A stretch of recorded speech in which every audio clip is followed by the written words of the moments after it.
What's up, fellow Guardians? Lucky in the house. We're gonna kick it today, and we're gonna talk a little bit about basically, is Destiny underrated? Destiny did not get the best reviews. Let's all be honest. Whether you love the game or you hate the game, you have to be honest that it did not get the best reviews. I think its MetaCritic floats somewhere around the 7 range, which is, man, this is a $500 million franchise, new IP. Everyone is extremely excited for it, so why?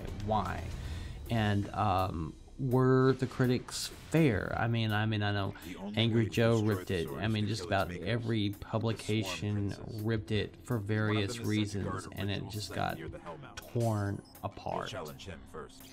So what this is, real fast, what you're seeing, the gameplay is my hunter at a very early level 12.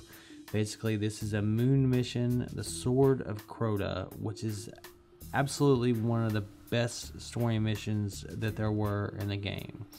And we'll get in and we'll talk about that, about the quality of the missions and whatnot.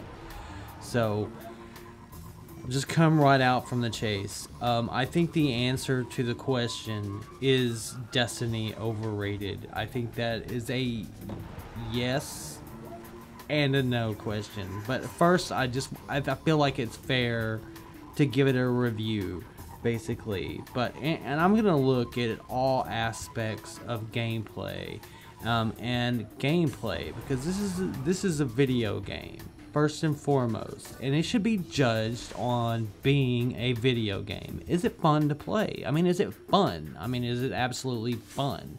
And if you look at every single one of the reviews, after they get through slamming it, they almost all universally say, but it's fun to play.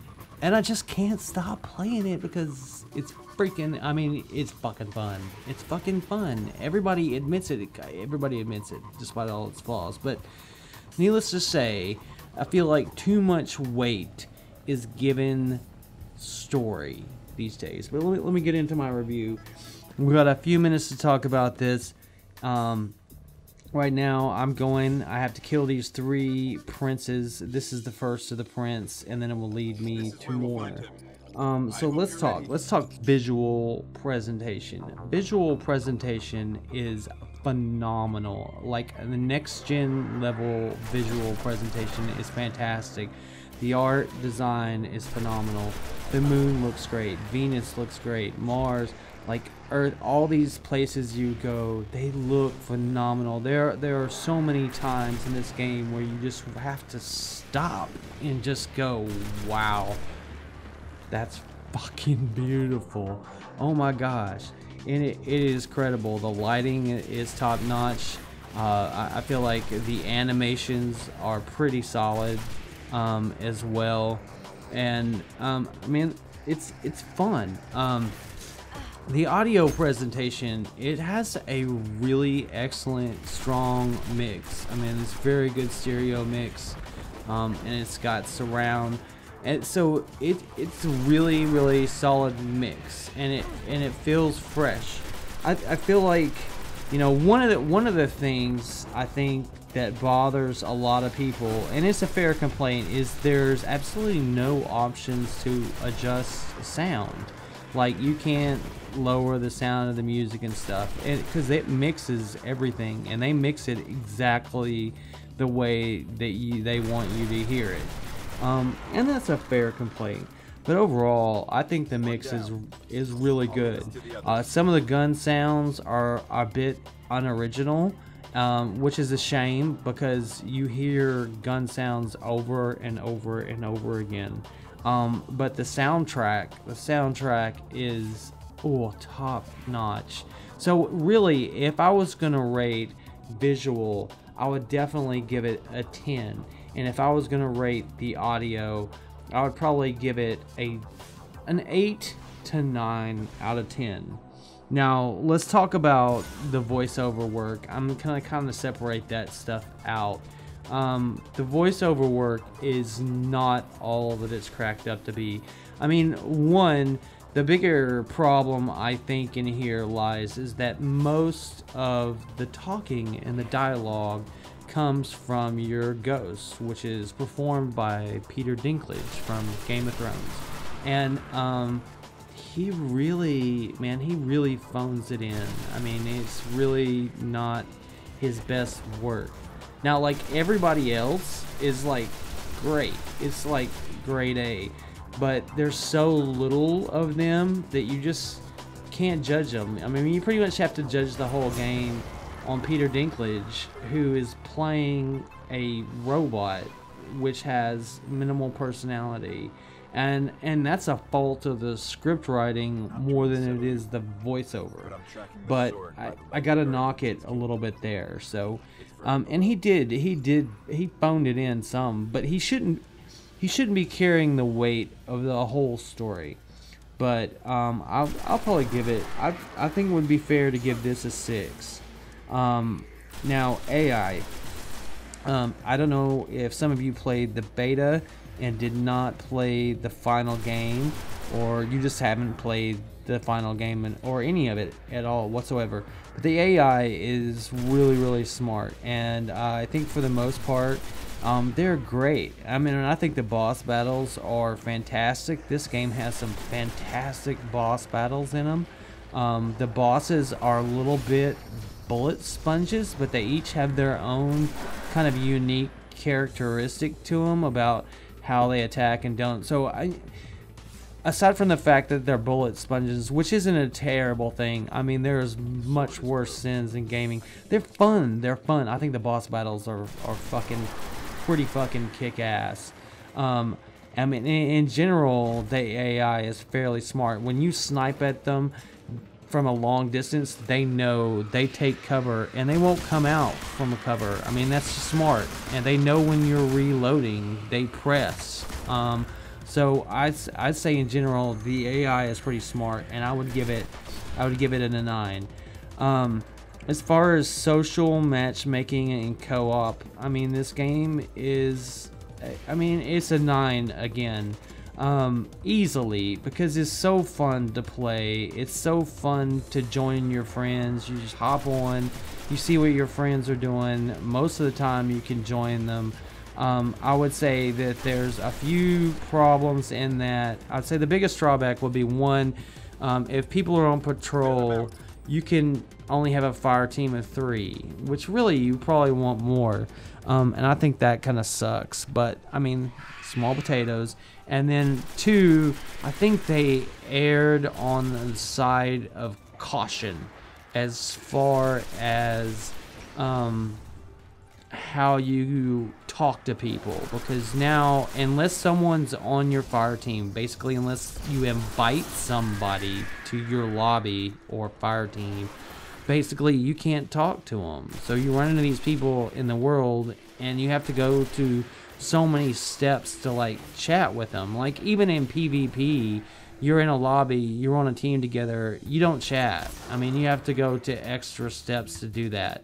And so for a game that's built on social and has all this great social mechanic, it lacks a few quick steps to communicate. On the flip side, you don't have to deal with trolls, and that's what Bungie was trying to balance. I can't give it a 9, but I can definitely give it an 8. So what I'm doing is, I'm in this mission right now. This is one of the more interesting missions, and we're going to talk about mission design.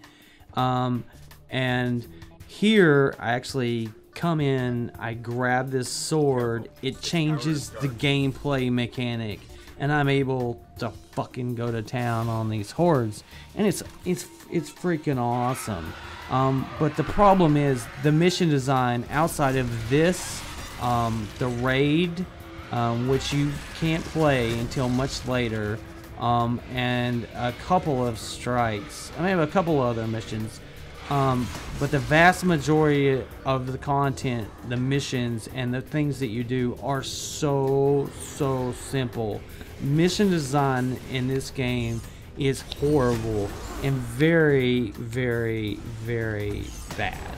I mean, it's not creative at all. Or it's go here, defend this, horde mode, horde mode, horde mode, horde mode. And it's really not up to snuff. And I mean, it's deserving of a 3. Like, if I was to score it, the mission design is about a 3. And it gets higher than a 2 or a 1 because of the fucking awesomeness of the raid, a few strikes, and a few missions like this. But on the whole, it sucks. And it's because of that it kind of drags the story down. Now, let's go on to story. There is a story.